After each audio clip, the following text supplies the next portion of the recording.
नमस्कार, क्यूज के इस ऑनलाइन प्लेटफॉर्म पर आप सभी का हार्दिक अभिनंदन और स्वागत है। उम्मीद करता हूँ आप सभी स्वस्थ होंगे, मस्त होंगे, निरंतर स्वाध्याय में व्यस्त होंगे। कि माँ तेरे पसीने की बूंद को मैं मोती सा चमकाऊंगा।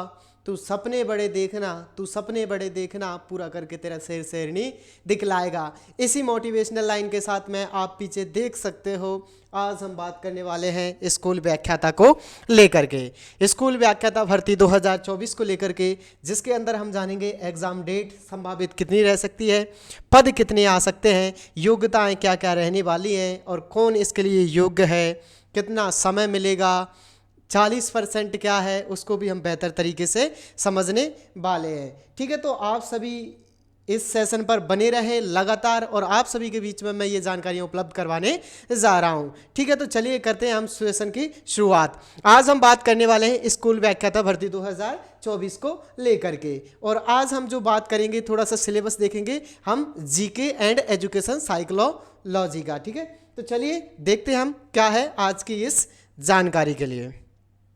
सबसे पहले स्टूडेंट्स के मन में यह है तैयारी करनी कब है, क्यों करनी है, कैसे करनी है, और हज़ारों उसके अंदर नेगेटिव थॉट्स उसके अंदर आते हैं और आना लाजमी भी बात है, क्योंकि अभी जो दौर चल रहा है या जो पिछली भर्ती परीक्षाएं हुई हैं उनके जो एग्ज़ाम पेपर लीक हुए हैं, इस वजह से विद्यार्थियों के अंदर असमंजस बना हुआ है। अब देखना होगा नई सरकार नए तरीके से नई विधियों के साथ में कैसे एग्ज़ाम को कराती है, ये उसके लिए सबसे बड़ी चुनौतियां रहने वाली हैं। फिलहाल हम बात करने वाले हैं स्कूल व्याख्याता को लेकर के।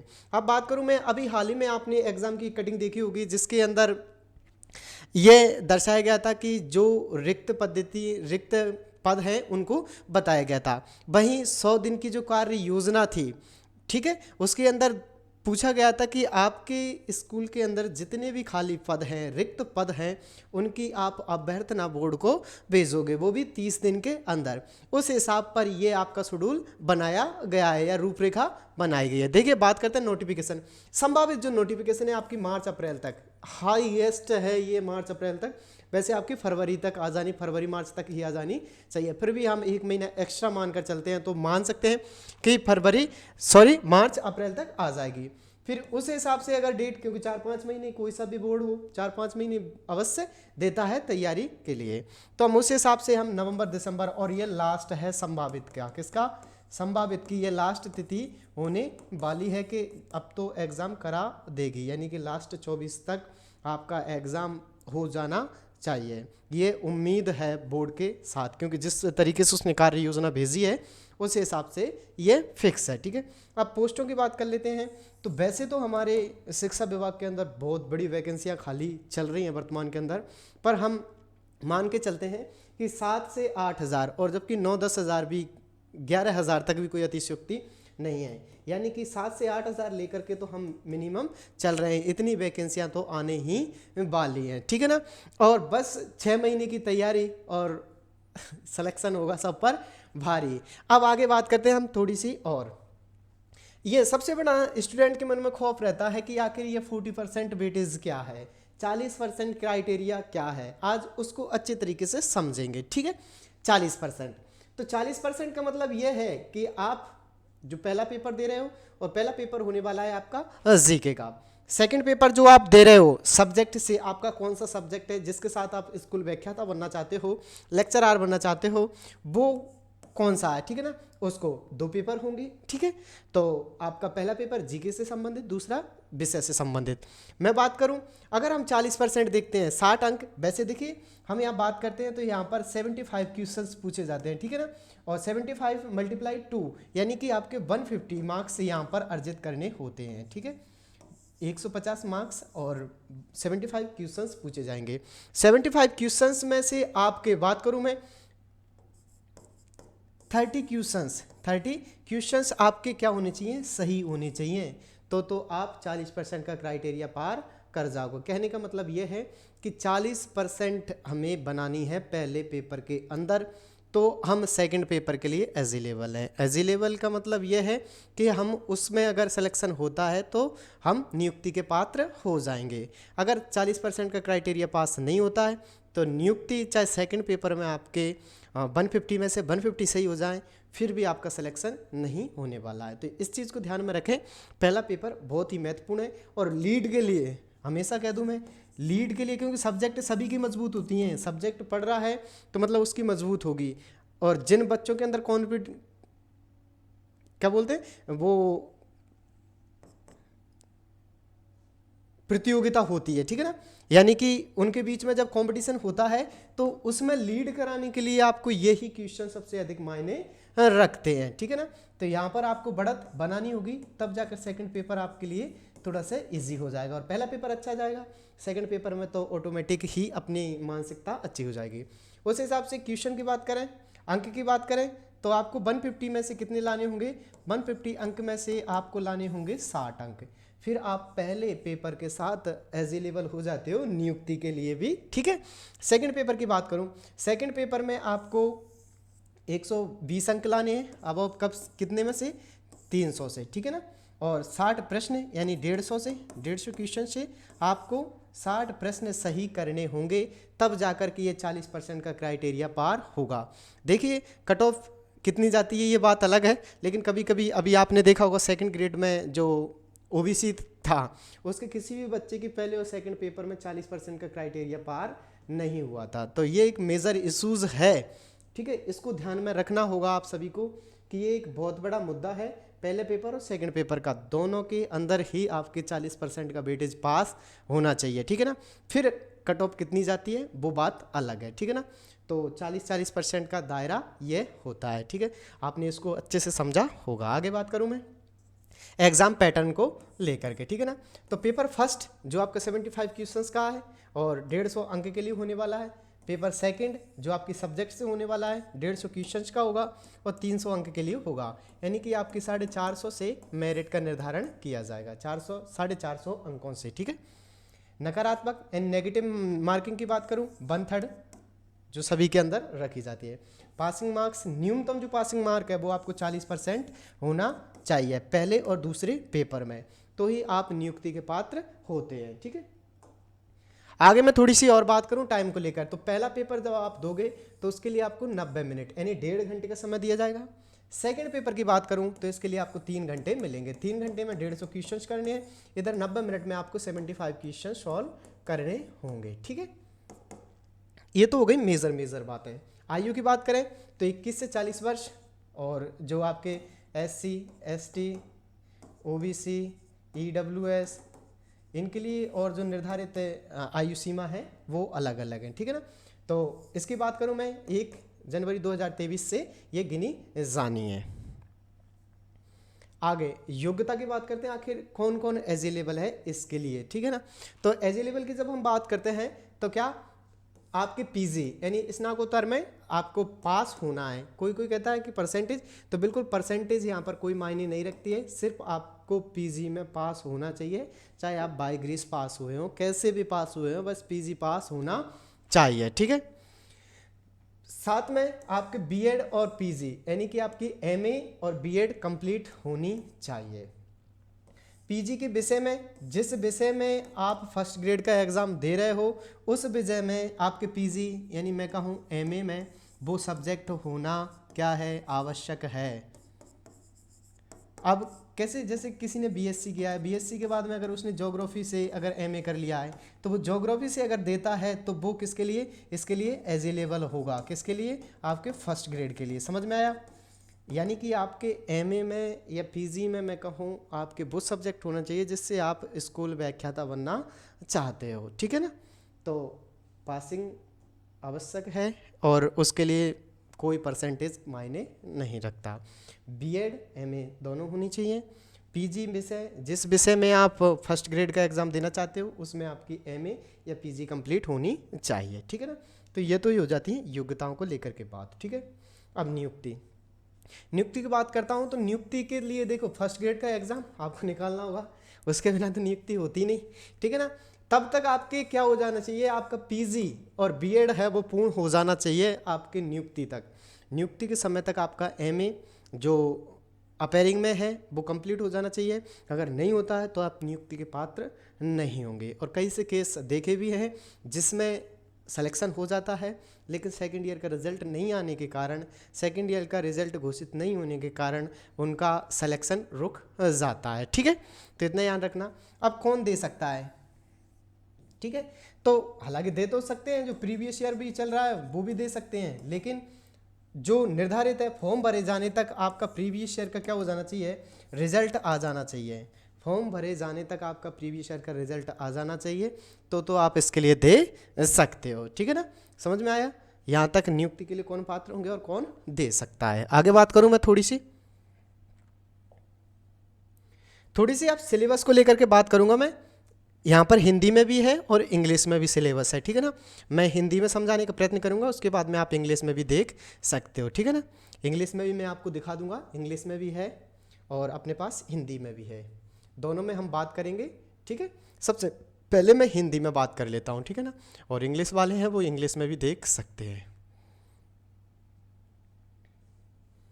देखिए सही से दिख रहा होगा आपको, ये पेपर फर्स्ट के लिए पाठ्यक्रम है जो कि स्कूल व्याख्याता बनना चाहते हैं उन सभी के लिए समान रूप से उपयोगी होने वाला है। मेरे हिसाब से क्लियर दिखाई दे रहा होगा सभी को, बिल्कुल। ठीक है, अब हम बात करते हैं सामान्य जागरूकता और सामान्य अध्ययन को लेकर के, यानी फिर ये सिलेबस में क्या क्या रहने वाला है। ठीक है, तो सबसे पहला राजस्थान का इतिहास, भारतीय राष्ट्रीय आंदोलन पर विशेष जोर देने वाला भारतीय इतिहास से क्वेश्चंस पूछे जाएंगे। अब इसमें क्या क्या है वो, यानी ये तो यूनिट है, अब इस यूनिट के अंदर कौन कौन से टॉपिक रहने वाले हैं। तो सबसे पहले बात करूं, मौर्य और गुप्त काल के दौरान कला, विज्ञान और साहित्य का विकास कैसे हुआ था, यानी आपको मौर्य काल पढ़ना है, गुप्त काल पढ़ना है, इन दौरान कला कैसी थी, साहित्य कैसा था और इनका विकास कैसे हुआ था, उन सभी का अध्ययन करना है। सेकंड की बात करूं, भारतीय प्राचीन शिक्षा प्रणाली, शिक्षण संस्थान, विदेशों में भारतीय सांस्कृतिक विस्तार, इनके बारे में भी आपको अध्ययन करना है। ठीक है, आगे बात करूं मैं आपसे, ब्रिटिश काल में शिक्षा का विकास, 1857 का स्वतंत्रता संग्राम जो कि भारत के सापेक्ष में है उसका आपको अध्ययन करना है, और राष्ट्रवादी आंदोलन का उदय पढ़ना है, राष्ट्रीय आंदोलन के प्रमुख नेता जिनमें बी डी सावरकर, जो नाम दे रखे हैं वो मोस्टली हो जाते हैं हमारे लिए, उनके बारे में अच्छे से पढ़ा जाए। बी डी सावरकर साहब, बंकिम चंद्र, लाल बाल पाल, चंद्रशेखर आज़ाद, भगत सिंह, सुखदेव, रास बिहारी बोस, सुभाष चंद्र बोस, सामाजिक एवं धार्मिक पुनर्जागरण, जिसमें सामाजिक धार्मिक एवं पुनर्जागरण में आपको राजा राम मोहन राय को पढ़ना है, दयानंद सरस्वती को पढ़ना है, विवेकानंद जी को पढ़ना है, महात्मा गांधी जी और राष्ट्रीय आंदोलन, उन सभी के बारे में आपको अध्ययन करने वाला है। यानी मैं कहूँ राष्ट्रीय आंदोलन का उदय और उस उदय में लाल बाल पाल, चंद्रशेखर, सुखदेव, राजगुरु, भगत सिंह, इन्होंने क्या क्या योगदान दिए, महात्मा गांधी के क्या योगदान थे। फिर पुनर्जागरण में आप राजा राम मोहन राय, स्वामी दयानंद सरस्वती, विवेकानंद, इनके आपको क्या पढ़ना है, जीवन परिचय को पढ़ना है, या इनका साहित्य में क्या क्या योगदान रहा था उन सभी के बारे में अध्ययन करना है।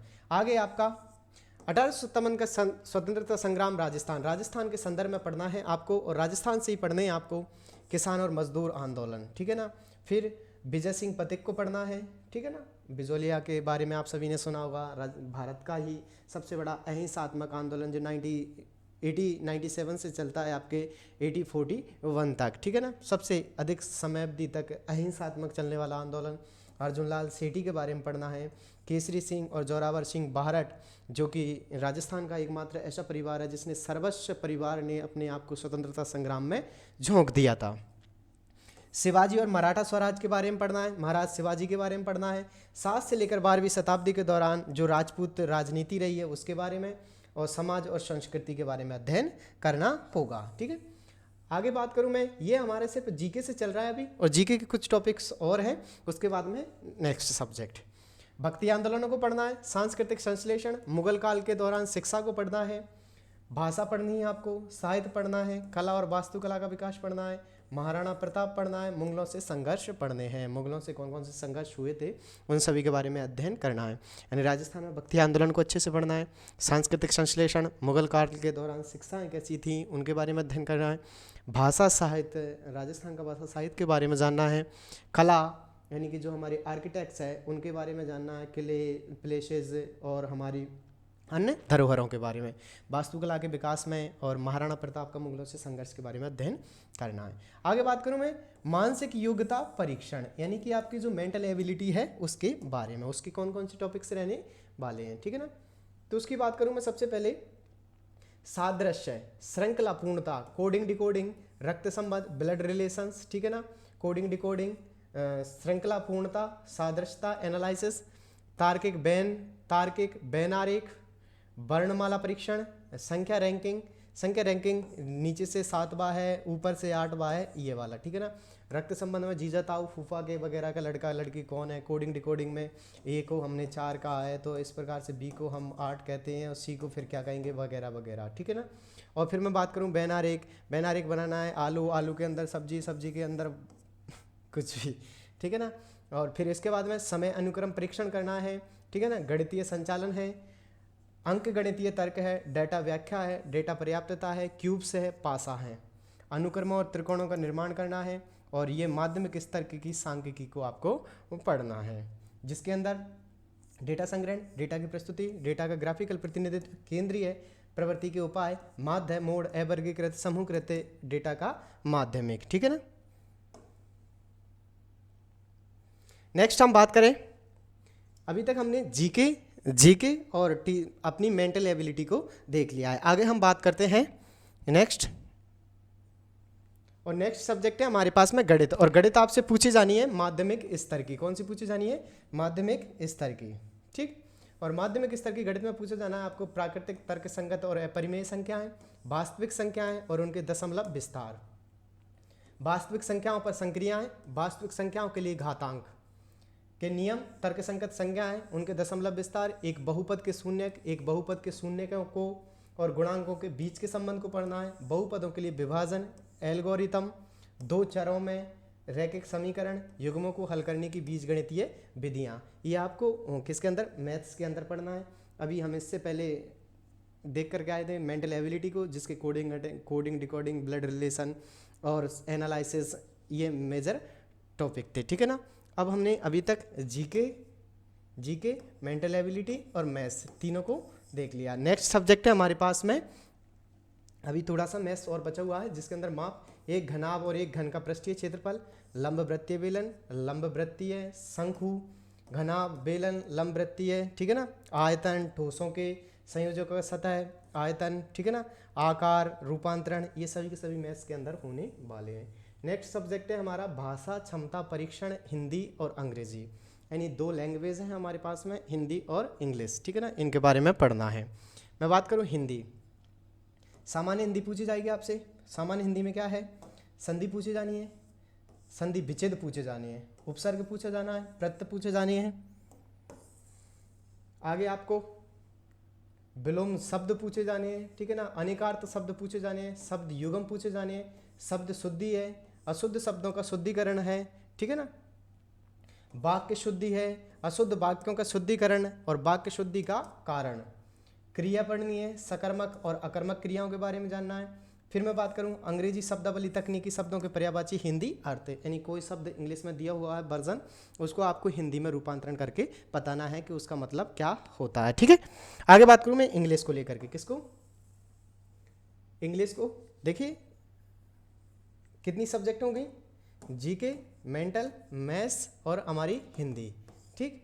आगे बात है हमारी इंग्लिश, कौन सी? 1 2 3 4 5वीं सब्जेक्ट है ये हमारी, कौन सी? इंग्लिश, ठीक है ना। सामान्य अंग्रेजी, इसमें काल एवं काल का क्रम, आवाज, सक्रिय निष्क्रिय और प्रत्यक्ष अप्रत्यक्ष, आलेखों का निर्धारण, उपयोग, पूर्व संज्ञों का प्रयोग, विषय, क्रिया, समझौते, विश्लेषण की डिग्री, संयोजक, गलत तरीके से इस्तेमाल किए गए शब्दों के वाक्यों में सुधार करना है। आधिकारिक शब्द पूछे जाएंगे, तकनीकी शब्दों की शब्दावली हिंदी संस्करण के साथ, विलोम शब्द पूछे जाने हैं, उपसर्गों और प्रत्ययों का प्रयोग करके नए शब्दों का निर्माण करना पूछा जाना है और भ्रमित करने वाले शब्दों को पूछा जाएगा। ये आपका इंग्लिश का रहने वाला है। 5 सब्जेक्टें हो जाती हैं। आगे चलते हैं हम छठी सब्जेक्ट की ओर। छठी सब्जेक्ट है हमारे पास में करंट अफेयर्स, और करंट अफेयर्स अपने आप में बहुत महत्वपूर्ण रहने वाला है। 1 वर्ष का करंट अफेयर्स आपको पढ़ के जाना होगा। करंट अफेयर्स की बात करूँ, सबसे मोस्ट भारत में आर्थिक योजनाएं, 12वीं पंचवर्षीय योजना है, भारत की जनगणना 2011 की, भारत और राजस्थान के विभिन्न विकास कार्यक्रम, कौन कौन से विकास कार्यक्रम है उनके बारे में जानना है, ठीक है ना। गरीबी उन्मूलन कार्यक्रम, युवा रोजगार कार्यक्रम, ठीक है। राजस्थान की स्वास्थ्य और स्वच्छ परियोजनाओं के बारे में जानना है आपको, ठीक है। आगे बात करूं मैं अंतरिक्ष कार्यक्रमों के बारे में पढ़ना है, ठीक है ना। परमाणु ऊर्जा कार्यक्रमों के बारे में जानना है। भारत और विश्व की महत्वपूर्ण जो घटनाएं उनको अध्ययन करना है। समाचार में भारत के व्यक्तित्व भारत में विज्ञान और प्रौद्योगिकी में समसामयिक घटनाएं, राष्ट्रीय और अंतर्राष्ट्रीय पुरस्कारों के बारे में जानना है। भारत की नवीनतम पुस्तकों, लेखक, खेल और खेल के बारे में जानना है, ठीक है ना। ये करंट अफेयर्स के जो मेजर टॉपिक्स हैं उन सभी को लिख लें और उनसे संबंधित जो भी न्यूज़ आपके पास में आती है, मिलती है, उसे नोट डाउन करें और अच्छी तरीके से अपनी तैयारी को करते रहें, ठीक है ना। तो ये हमारी छठी सब्जेक्ट। 7वीं की बात में करते हैं हम, और वो है आपकी जनरल साइंस, ठीक है। और जनरल साइंस क्या है? 7th subject. परमाणु और अणु क्या है? रासायनिक प्रतिक्रियाएं, समीकरण, कार्बन और उसके यौगिक, बल, गति के नियम, कार्य, ऊर्जा, ऊतक नियंत्रण, समन्वय, आनुवांशिकता, विकास, प्राकृतिक संसाधनों का प्रबंधन, पर्यावरण की सुरक्षा, जैव विविधता, सतत विकास, ठीक है ना। और अब आ जाती है हमारे पास में 8वीं सब्जेक्ट, और 8वीं सब्जेक्ट है भारतीय राजनीति। और राजनीति में क्या है? भारत के संविधान की मुख्य विशेषताएं, जिसमें कार्यपालिका क्या है, विधायिका किसे कहते हैं, न्यायपालिका क्या है, संगठन, सिद्धांत, व्यवहार, भारत में चुनाव यानी इलेक्शन कमीशन ऑफ इंडिया, और प्रेसिडेंट ऑफ इंडिया के बारे में जानना है। और आपको राष्ट्रपति की आपातकालीन शक्तियां जो 356, 352 और 360 के अंतर्गत दी गई हैं, उनमें कौन कौन सी शक्तियां प्रदान की गई हैं, कब लगा सकते हैं, कैसे लगा सकते हैं, उसके लिए कौन से प्रावधान हैं, उन सभी के बारे में अध्ययन करना है। मंत्रिमंडल के बारे में अध्ययन करना है। प्रधानमंत्री और उसकी शक्तियों के बारे में अध्ययन करना है। संसद के बारे में, अध्यक्ष और उसके कार्य, भारत की नौकरशाही व्यवस्था के बारे में जानना है आपको। राजनीतिक दल, उनकी भूमिका, सिद्धांत और व्यवहार के बारे में अध्ययन करना है। सर्वोच्च न्यायालय, सुप्रीम कोर्ट के बारे में जानना है। राष्ट्रीय स्तर पर संगठन और शक्तियों, आयोग और बोर्ड को पढ़ना है, ठीक है। अब आ जाते हैं हम आगे, और आगे है राजस्थान का भूगोल, यानी हम कह सकते हैं शायद 8 हो गई थी, 9वीं सब्जेक्ट के रूप में आ जाता है, ठीक है ना। हालांकि हम 9वीं में इस शैक्षिक प्रबंधन को पढ़ते हैं, पर फिर भी देख लेते हैं। राजस्थान में क्या पूछना है आपको? स्थिति विस्तार से संबंधित पूछेगा, आकार, भौतिक प्रदेश, जलवायु, जनसांख्यिकी, कृषि, खनिज संसाधन, ऊर्जा संसाधन, पर्यटन, परिवहन, उद्योग और व्यापार से संबंधित क्वेश्चंस पूछे जाने हैं। ये राजस्थान का भूगोल है, जिसके अंदर आपको अच्छे से पढ़ाई करनी है, ठीक है। आगे बात करता हूँ मैं शैक्षिक प्रबंधन, राजस्थान में शैक्षिक परिदृश्य और शिक्षा का अधिकार अधिनियम 2009 के बारे में। शैक्षिक प्रबंधन की अवधारणाएं, कार्य, राजस्थान में शैक्षिक प्रबंधन, विकेंद्रीकृत योजना की इकाई के रूप में स्कूल शैक्षिक प्रबंधन, सूचना प्रणाली, जिसके अंदर आपको संस्थागत योजनाएं, स्कूल मैपिंग, ब्लॉक संसाधन केंद्र, BRC, स्कूल प्रबंधन समिति, SMC, जिला सूचना प्रणाली, DISI, सर्व शिक्षा अभियान, SSA, राष्ट्रीय माध्यमिक शिक्षा अभियान, RMSA, ठीक है ना। इन सभी के यानी कि रमसा के बारे में आपको पढ़ना है, ठीक है। तो ये शैक्षिक प्रबंधन से पूछे जाने हैं। आगे मैं और बात करूं, और क्या है, राजस्थान में प्राथमिक और माध्यमिक स्तर पर शैक्षणिक व्यवस्थाएं बतानी है आपको। कुछ संगठन है उसके, RBSI, SCIRT, BSER, ठीक है ना, CET, डाइट, राजस्थान शैक्षिक पहल, बालिका शिक्षा फाउंडेशन, कस्तूरबा गांधी बालिका विद्यालय, राजस्थान पाठ्य पुस्तक बोर्ड के बारे में जानना है, स्काउट गाइड, ठीक है ना, राष्ट्रीय मिलिट्री स्कूलों के बारे में, Sainik school, public school, model school, eMitra, e governance, Raj Shiksha, EDUSAT, ज्ञान दर्शन, ज्ञानवाणी, इन सभी के बारे में आपको अध्ययन करना है, ठीक है ना। और बच्चों को निःशुल्क और अनिवार्य शिक्षा का अधिकार अधिनियम 2009 के प्रावधानों को भी पढ़ना है, ठीक है। अब मैं थोड़ी सी मेजर बात कर लेता हूँ कि मेजर बातें क्या रहने वाली हैं, ठीक है। तो मेजर बातों के लिए थोड़ा सा ऑफिशियल पेज ले लिया जाए ताकि आपको भी अच्छी तरीके से समझ आ जाए, ठीक।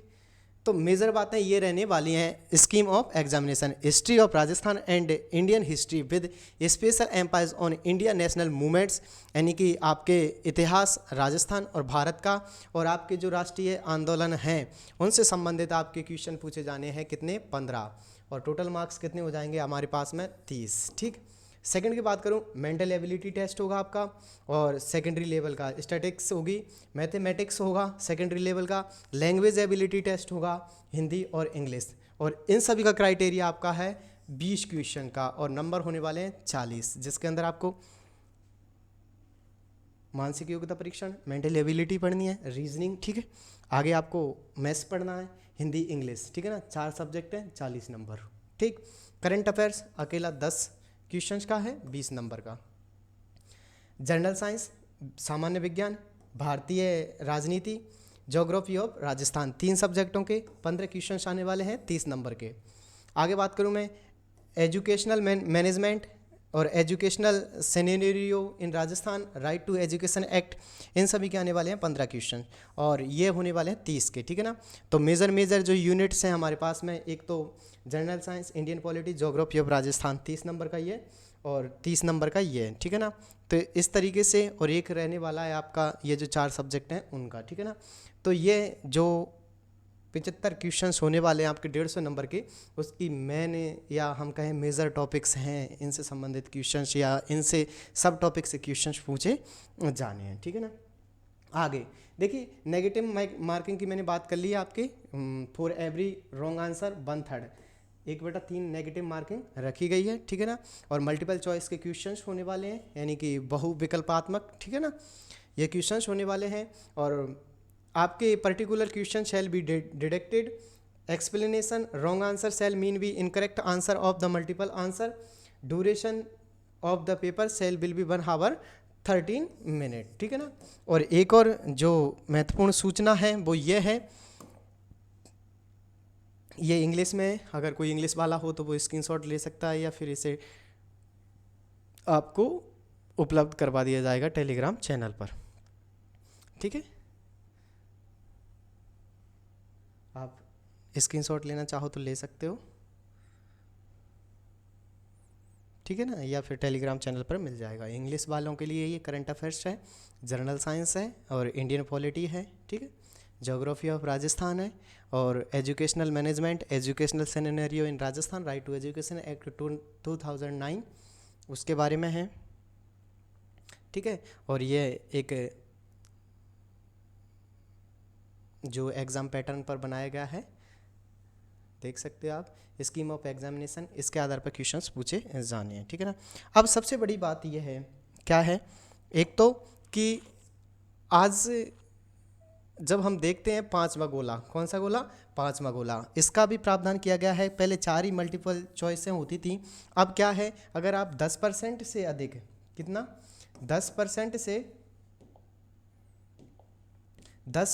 से अधिक अगर 5वें गोले को नहीं भरते हो, या मैं यूं कहूँ 10% से अधिक आपने कोई क्वेश्चंस नहीं आ रहा है और ऐसे क्वेश्चंस इतने हो जाते हैं कि वो 10% से अधिक हैं, तो आपको बोर्ड के द्वारा अयोग्य घोषित कर दिया जाएगा। तो इस चीज़ का ही विशेष ध्यान रखें। इसके लिए आपको 10 मिनट का अतिरिक्त समय दिया जाएगा और इस 10 मिनट में आपको इस 5वें गोले को भरना होगा। जो क्वेश्चंस नहीं आ रहा उसके 5वें गोले को आप अवश्य भरें। अगर आप 5वें गोले को नहीं भरते हो तो यहाँ पर भी 5वें गोले के साथ में आपको 1/3 का नियम अपनाया जाएगा और उसके लिए भी 1/3 नकारात्मक अंकन किया जाएगा, ठीक है ना। तो इस चीज़ को बिल्कुल ध्यान में रख करके और एग्ज़ाम को सॉल्व करें, अच्छे तरीके से सॉल्व करें, पूर्ण रणनीति के साथ तो सॉल्व करें, क्योंकि मेहनत हमारी पूरी है। बस बशर्त यह है कि उस 3 घंटे के दौरान, उसे फर्स्ट वाले पेपर 1.5 घंटे के दौरान हमारा मस्तिष्क किस प्रकार से कार्य करता है।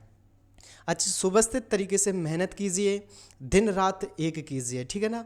और निरंतरता, जिसकी मैं हमेशा बात करता हूँ, निरंतरता, किसी भी एग्ज़ाम को दे रहे हो आप, निरंतरता आवश्यक है, निरंतरता बनी रहनी चाहिए, ठीक है ना।